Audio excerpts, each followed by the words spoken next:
leggeremo bene la nostra storia solo in paradiso, dove coglieremo per intero il filo d'oro che speriamo ci porterà dove dobbiamo arrivare. Con queste parole, Renata stessa, in una circostanza particolare, inizia il racconto della sua vita, che scopre tutta intessuta dell'amore di Dio. Nasce il 30 maggio del 1930 ad Aurelia, una piccola cittadina laziale. In seguito, con la sua famiglia, si trasferisce a Roma. I suoi non avevano il dono della fede e quindi non frequentavano la chiesa. Persone rette, sincere, ricche di valori umani, avevano formato una bella famiglia in cui si volevano bene davvero. Non finirò mai, ha sempre detto, di essere grata a Dio per avermi fatto sperimentare la vita di una vera famiglia, soprattutto per l'amore che c'era tra i miei genitori. Quando scoppia la Seconda Guerra Mondiale, Renata ha 10 anni. Non sa ancora leggere dentro gli avvenimenti, eppure la sua grande sensibilità non la lascia indifferente. Nella sua memoria restano alcuni momenti forti. Bombardamento di Roma del 13 luglio del 1943. Vedere le bombe cadere e decidere di dare una direzione diversa alla sua vita è una cosa sola, come lei stessa scrive. Mi resi conto che la morte poteva arrivare ed avvertii come in un lampo la vanità dei giochi, del denaro, del domani.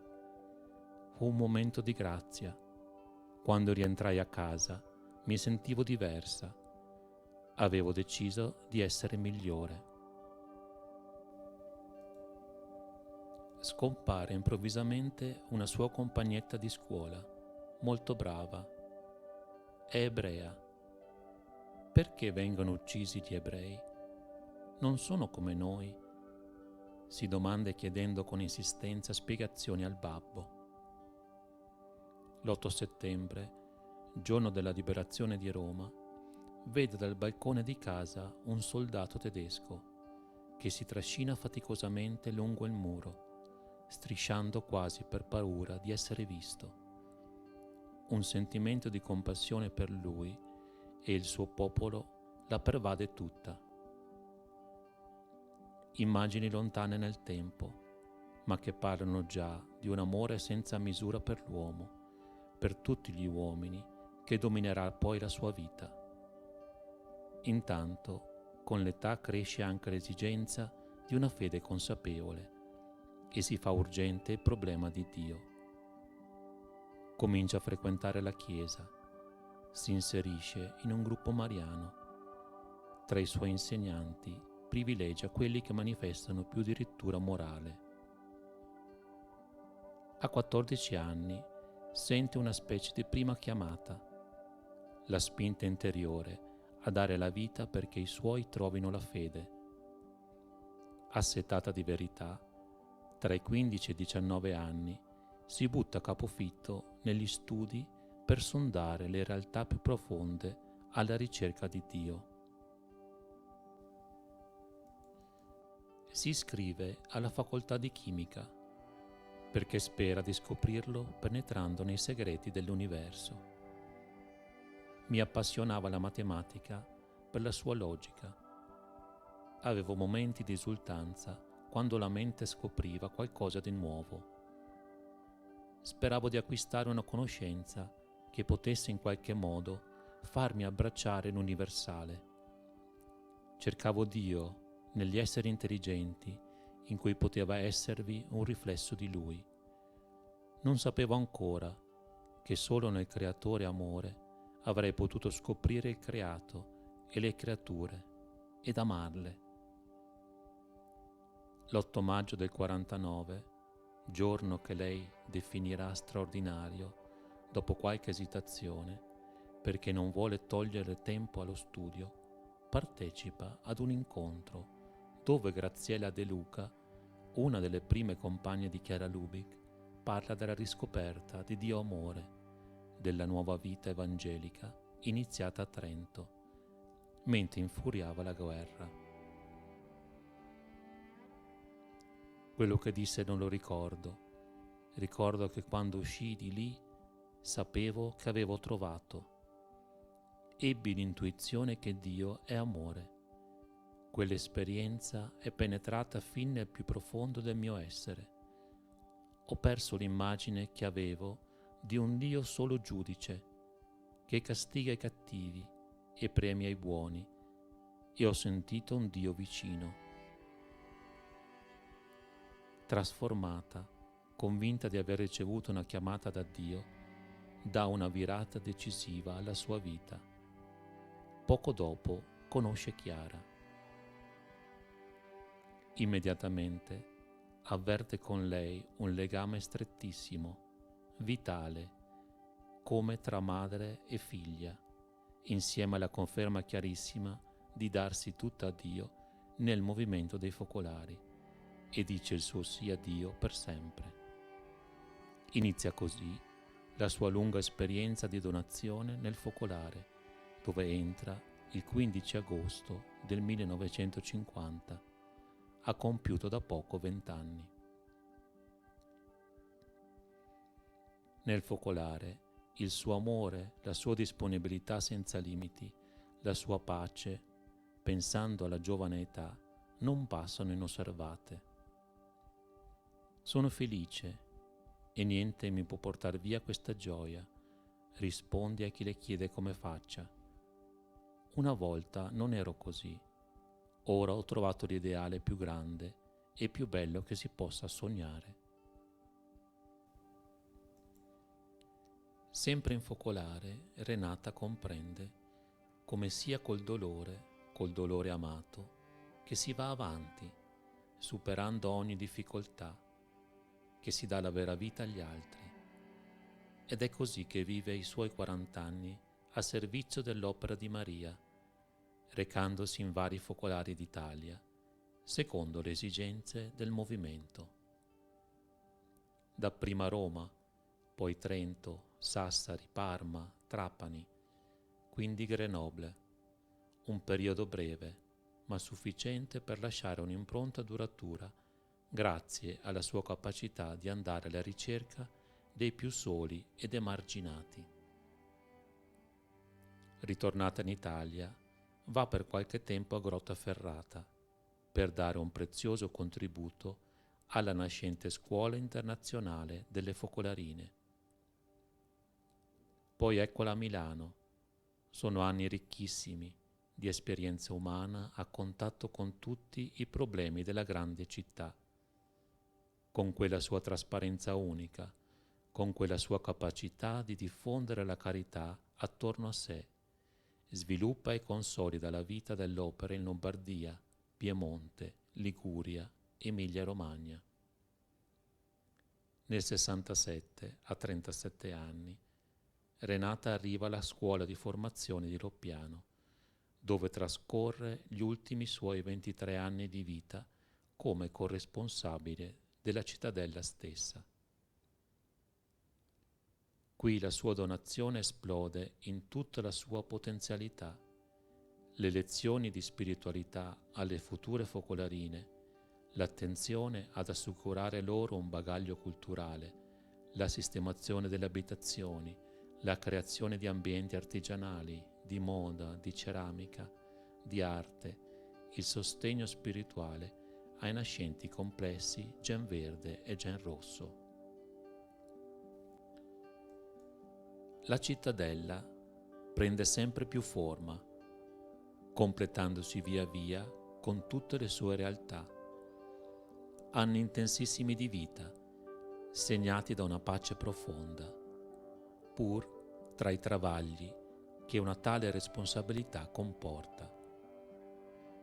Più di 1000 giovani hanno assorbito da lei una sapienza, una forza interiore che è rimasta loro come pietra angolare per crescere spiritualmente ed affrontare e resistere negli anni successivi a quelle prove che non mancano mai nella vita di nessuno.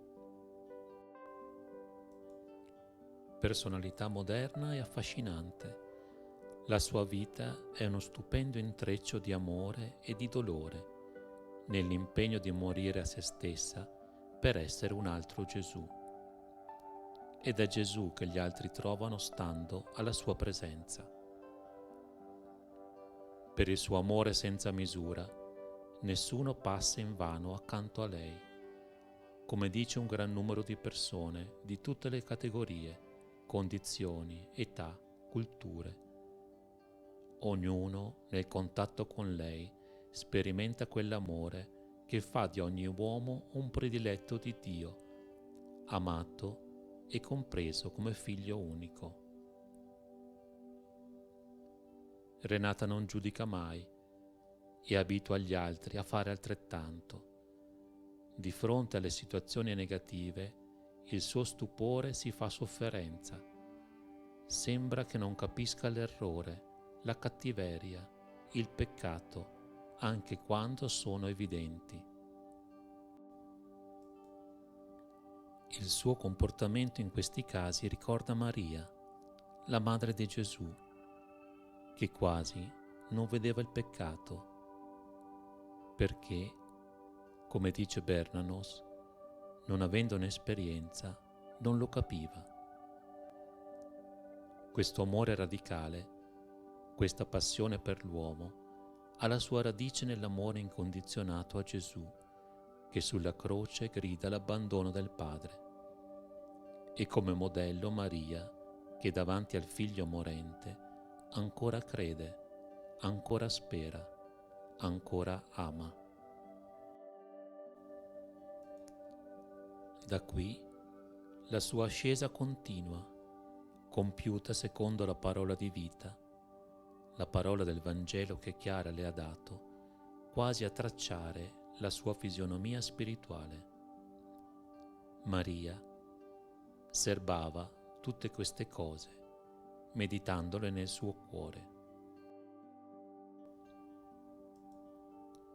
Ma qual è il segreto, la sostanza, l'anima di questa salita senza soste? La tensione costante alla santità, nello sviluppo di tutte le virtù e nella corrispondenza adamantina al carisma della fondatrice, che tutti siano uno, in un intelligente e continuo spostamento di sé.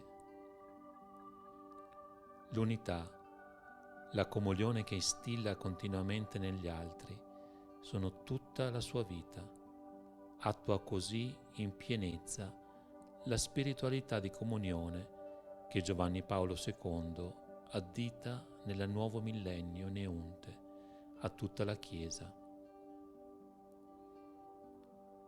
Quella Chiesa che Renata ha amato per anni e anni, sempre pronta e vigile a difenderla, quando avverte nelle parole di chi ha di fronte anche delle personalità critiche o riserve.